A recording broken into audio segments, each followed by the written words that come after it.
Hey, this is Pokey Rich, and welcome to the SG podcast.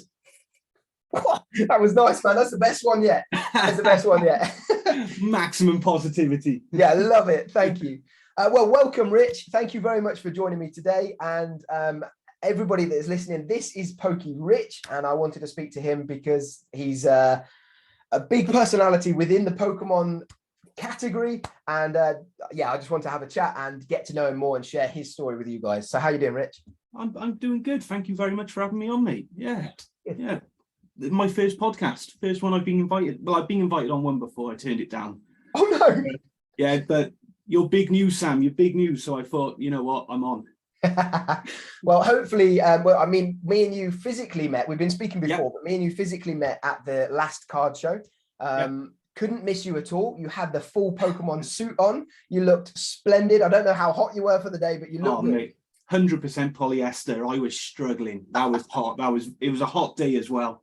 It was. I mean, people were wearing t-shirts and sweating. I was jealous of them, honestly. I was going to wear it on this, but I thought it may be a bit too much with the brightness of the background and everything. I thought I might just blur in, so I thought no. I wonder who I'm talking to. I was like, where's that voice coming from? So I went for a Pikachu yellow.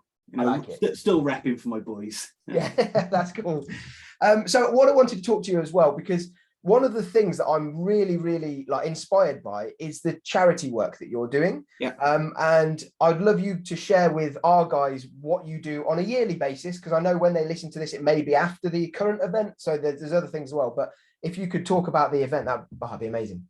So yeah, every year I've got a decent amount of followers, and I wouldn't call it influence, but a lot of people are happy to support me and ideas I come up with. So every year I thought, how can I make that a positive thing rather than just for my own financial gain and entertainment? So I decided to do a charity raffle every year. The two main charities that I always support will be a cancer research or cancer help charity and a children's charity. So last year we did cancer research and the NSPCC. Yep. Because I lost my mum when I was 11, and that was just as I was pretty much getting into Pokemon. Well, a couple of years later, I got into Pokemon. So that's, you know, cancer is a horrible thing, and I feel that also you can raise a lot of money with it because it's going to touch pretty much everyone at some point, isn't it? And then I wanted to do a children's charity because, you know, we all open Pokemon cards and things like that, and essentially it is a children's game. And you know, it's nice to help children. This year we've also added in a what would you call it, a environmental charity, so that's getting 20% of the pot because the amount of packaging in Pokemon is ridiculous. I opened a case of Shining Fates yesterday of tins, and it was about 95% packaging. It was ridiculous. Absolutely ridiculous. Last year we raised £1,500. This year we're on target to smash that. Wow. Hopefully getting close to about £2,000. Wow. So yeah, it's great that the community can come together because I've donated 2 booster boxes. So I've donated about £250 worth of product, and then the rest is being donated from people in the community. There is posters in there that people have made through their arty ways. There's ETBs, vintage packs, cards just from people's collections. You know, there's incredible prizes up for grabs, and this is the one where it's all about raising money. It's, you know, normally it's not about how much money can be generated. This one, it's purely about generating money to help those charities. That's what we try and do every year. Good job, man. And what are the dates for this one this year? When is it? This one is being drawn next Friday. So I believe it's the 5th or something like that. 5th or something like that. 5th of August. Yeah. We are currently at £1,400, and there's normally a big surge in the final week. Yeah. So they're £5 a ticket. There's 90 over 100 prizes now. There's going to be over 40 winners. So yeah, we haven't got the massive item that we had last year. One of my followers donated a brand new laptop last year. Wow. So that was big. But yeah, this year is there's nothing really that isn't Pokemon related this time. That's cool. It keeps it within the hobby, doesn't it? That's cool as well. Yeah. Excellent. Okay. And for me, I'm quite interested to see how you have gone from I don't actually know, but where you've gone from where you very first started selling cards and things like that, to now I can see behind you, you are a wholesaler for Pokemon. Like what, Yeah, talk to me about that, that's man. unreal. I never ever envisaged this. Never. It was not my plan at all. I had no intention to ever sell any packs at all. Okay. I gave up my career. I worked in casinos for 13 years, and I gave up my career doing that to be a stay-at-home father. And then because my wife's a teacher and she's got a more serious job than what I had, so I gave that up to be a father. And I just thought I'll get back into collecting Pokemon. And I bought. I started collecting when Battle Styles was about to be released. Okay. One of the worst sets ever. But I started collecting it anyway, and then I started opening it on Instagram, just doing a couple of little reels. Yeah. And then people started asking if I could do live openings so they could watch live. Just random people who I've never met before. So I thought, yeah, go on. And my first live, I didn't say a word. I was so nervous. I did not say. I just sat there and just opened a few packs. Did not say a word. And then someone asked me to start raffling and selling them. And I thought, no, that can't be a thing. People don't do that. Surely you go to a shop to buy your card. Surely. That's what I thought, because that's all I've ever done. Yeah. And then it just took off from there. I saw a few other people doing it and I thought, I don't want to copy people. So I thought I'll do it differently. Everyone always done wheel of names. So you have everyone's name on a wheel. They'd spin it and who it landed on would win. I thought I could make that a bit more interesting. So I started doing last man, last spot standing. Yeah. You know, every spin, it gets a little more tense for the people involved. And that just turned out to be a success. And then it just went massive. So I started off, it was my personal account where I had maybe 40 to 50 followers on. Yeah.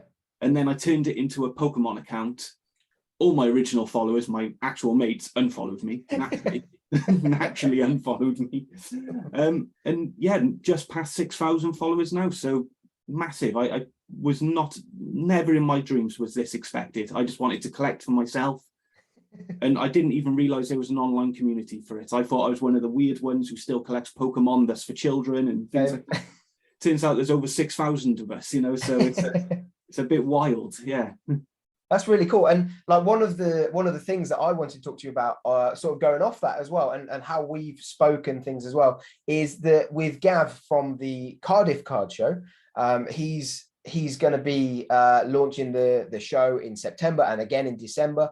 And obviously seeing you at the London show, I wanted to talk to you on the side of things of how do you find it now that you've gone from that, just me and my mates and just sort of randomers on the internet buying stuff and it just going a bit crazy and bit like just being fun sort of thing, to actually having stalls at shows, sponsoring shows maybe, and like or just like the being involved with the physical. Now I'm outside, back to normal, I guess. But so I'm sponsoring the Cardiff Christmas show. Gavin asked me to do that, so Cardiff's only 4 miles away from me, so I live in Penarth, which is 4 miles from Cardiff, so it is my local show.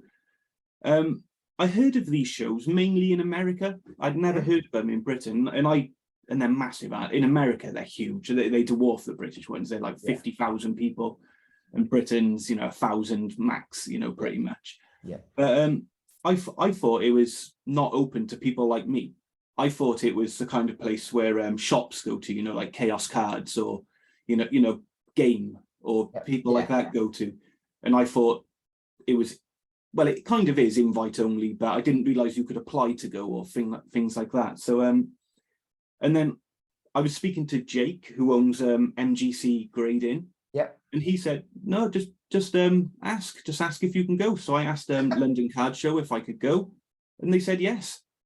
And so I've done 2 London shows now. I've got the Cardiff one on the 17th of September.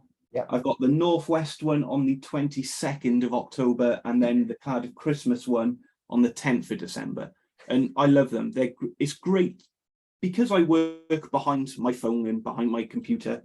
It's great to actually meet the people who I talk to every day. Yeah. I had people coming up to my store going, "Oh, hi, Rich," and I'm like, "Hiya, mate." I don't know who you are, and then they go, "Oh, hi, I'm so and so," and I'd be like, "Oh, yeah." you know, people I talk to every day who I had no idea what they look like, because their profile picture will be something like mine, you know, which is just a couple of Pokemon with my name in it. So yeah, it was it's really nice to meet people. It really is. So that's what I enjoy more. I enjoy it more than the selling there, because I sell every day on Instagram, but it's nice to actually get out and meet people and chat to people. And the good thing with Cardiff, with it being my local one, is I'm able to do after parties with them as well. So after the show, I'm going to be able to go out for drinks with everyone, which will be nice. Yeah, London, you have to come straight back because it's a 4-hour drive. That's cool. That's really interesting to see that sort of journey as well. And is there anything that you wish you knew when you started that you know now that you could pass to somebody else in the community that may be thinking of, you know, how I want to do this as well? Well, it was never my intention to make money from it. I got into collecting, but something I've noticed a lot of people now, they see £200 cards and they think, oh, I'll buy a Brilliant Stars booster box. I'm going to get that Charizard. That's £200. You get that Charizard 1 in 15 boxes, you know, and even if you're getting them dirt cheaper, £120, you know, even say 100, which doesn't happen, you know, that's £1,500 to get a £200 card. So never chase the money, I'd say. Never chase the money with it, but buy cards you enjoy and open packs for the fun and the nostalgia. That's why I open packs, is for nostalgia.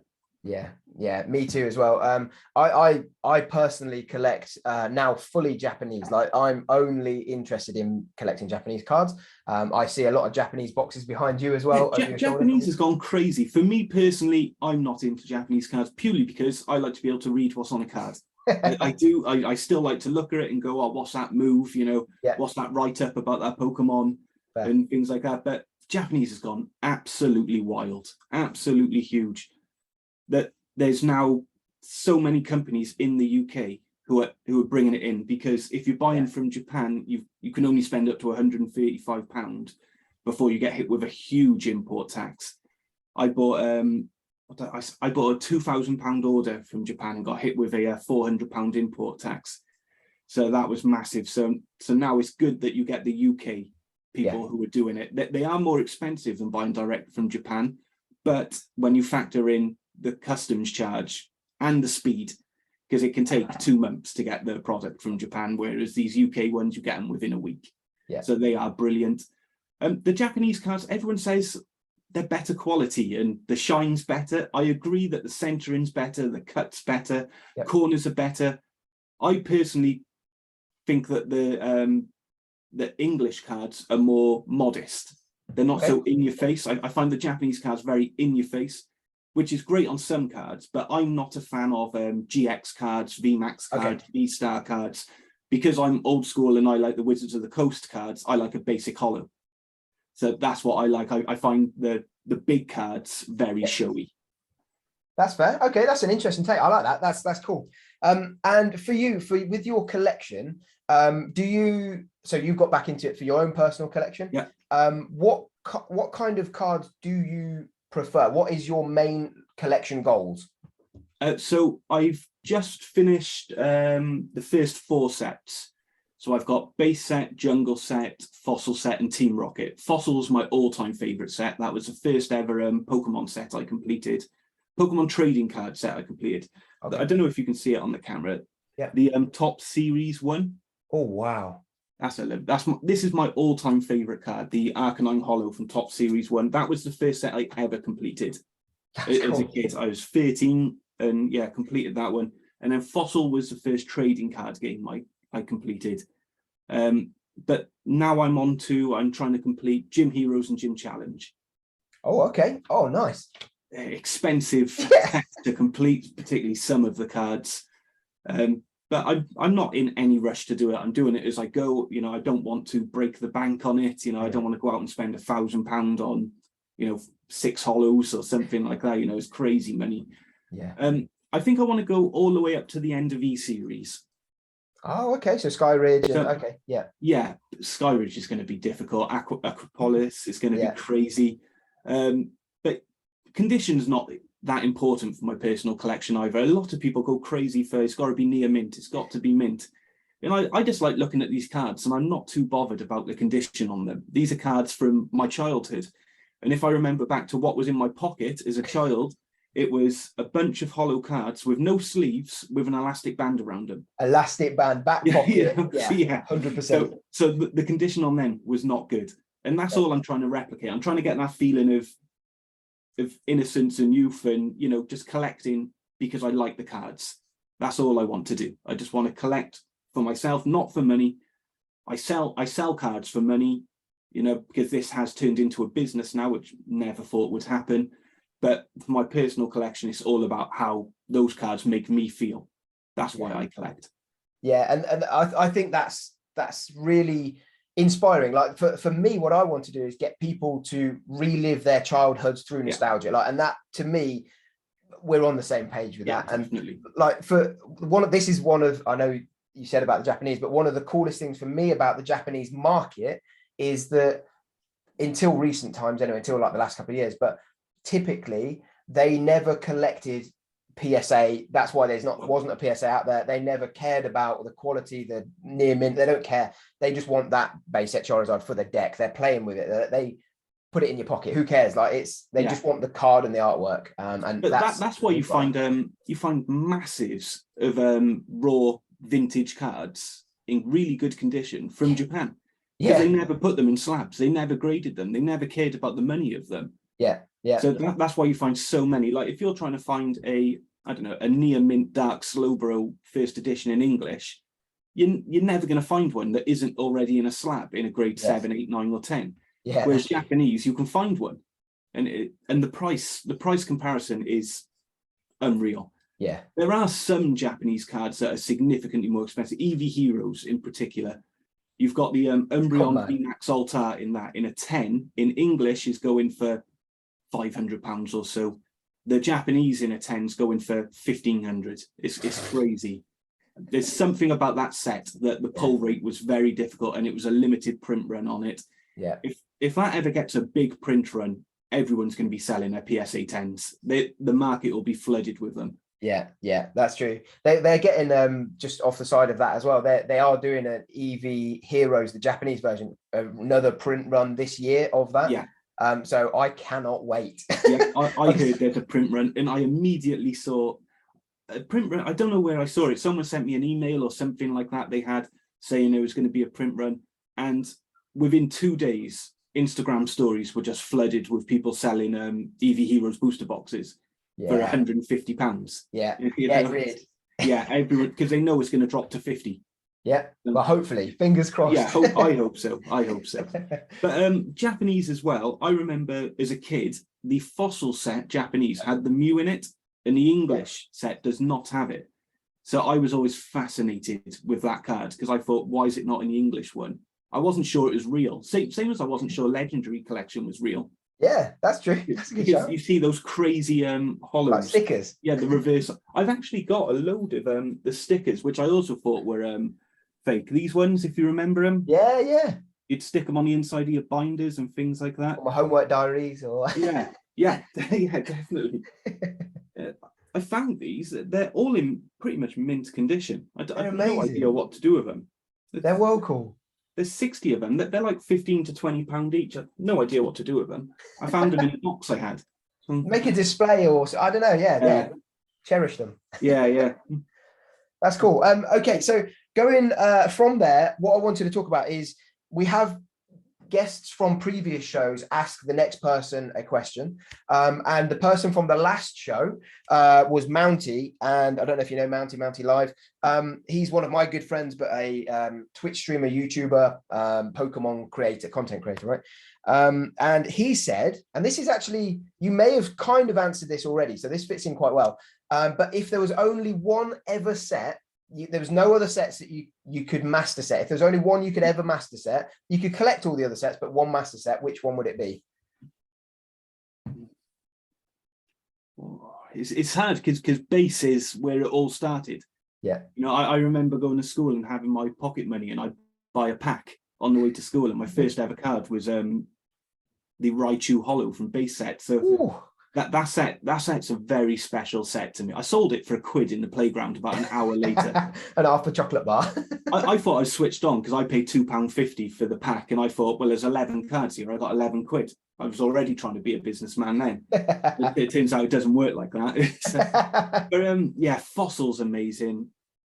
If I could collect another set, master set again of any, it would be the top series one. Where it all really it's began. the first set I ever completed. I may attempt that at some point. It's going to be expensive. There's certain cards like the Charizard Hollow's very expensive. The Gengar Hollow, very expensive again. But yeah, even over Fossil, I'd go top series one. Nice. I love that. Hollow and non-hollow. Yeah, that's an awesome set. That's a really nice set. And the artwork is, the artwork's wicked. It is the really artwork's good. based on the animations. Okay. So it's a lot more, because every day before school, again, I'd watch Pokemon, then go to school, and it's based on those. So, you get the Who's That Pokemon they do. In that ball is what you get on those cards. That's cool. I didn't know that, actually. That makes sense now. Yeah. Very cool. Okay. So what I wanted to do just before we finish up, Rich, could you share with everybody all of your socials? How do these get to the 7,000? How do we help you get further? Okay, well, I've only got one social. It's PokerRich14, and there's also a scam account of me. Anytime you do a decent giveaway, these scam accounts pop up, and Instagram won't take them down. It's got the identical logo to me. It's got pretty much my identical name, except they put a full stop somewhere in it. And they then message people saying, "You've won the giveaway. Please send your card details to here, just so we can take the postage." And yeah, luckily no one's fallen for it yet on my account. I've had hundreds of people report it on my behalf, and I've reported it myself, but Instagram don't think there's any breach there. They don't see anything wrong with it. But yeah, you call out a scammer and they put you down for being nasty. I had a 4-day ban where I wasn't allowed to go live because I called out a known scammer, and the scammer reported it, saying I was being mean and bullying. So you can't win. Instagram's morals, yeah. So, yeah. Well, there we go. So okay, cool. So people know where to get you from. I've got my website. Yeah, I got my website as well, which is brownbeargames.co.uk. And now I'm in with the wholesalers, I will slowly be starting to get more and more pre-orders. They start you off on little pre-orders, and then I'm going to put all the pre-orders onto the website for all the upcoming sets. At the moment, it's mostly Pokemon. There's a little bit of Dragon Ball and a little bit of Digimon, but I don't know anything about those sets. I've tried opening a few boxes and I just can't even pronounce them. It's mad. So yeah. That's fair. And I did something similar. We opened some Digimon and some One Piece, and they're both Japanese. And I was like, even if I know the characters, I can't remember. Like, this is so stressful. They're brilliant, they're beautiful, but I can't do this long term. I'm Pokemon. That's a problem I have with opening modern Japanese sets as well, because I'm so Gen 1. Yeah. And I know a lot about Gen 2, but I couldn't tell you all of them. These Gen 4, 5, and 6s, I'm pulling a card out. I have no idea what it's called. So I just have to go, Frog Pokemon. It's beautiful. Weird. I have no idea what they're called. Yeah. Well, that's the good thing with the Digimon, actually, because a lot of them are called like Birdmon, and it's all everything Mon at the end. So you can't. They're very literal, aren't they? Yeah. Say what you see with Digimon. Okay, well, fantastic. Thank you so much, Rich, for joining me today and for entertaining the people. For us to understand where you come from and everything is really interesting. So thank you for sharing your time with us today. I really appreciate you having me on, mate. Yeah, love it. Absolutely loved it.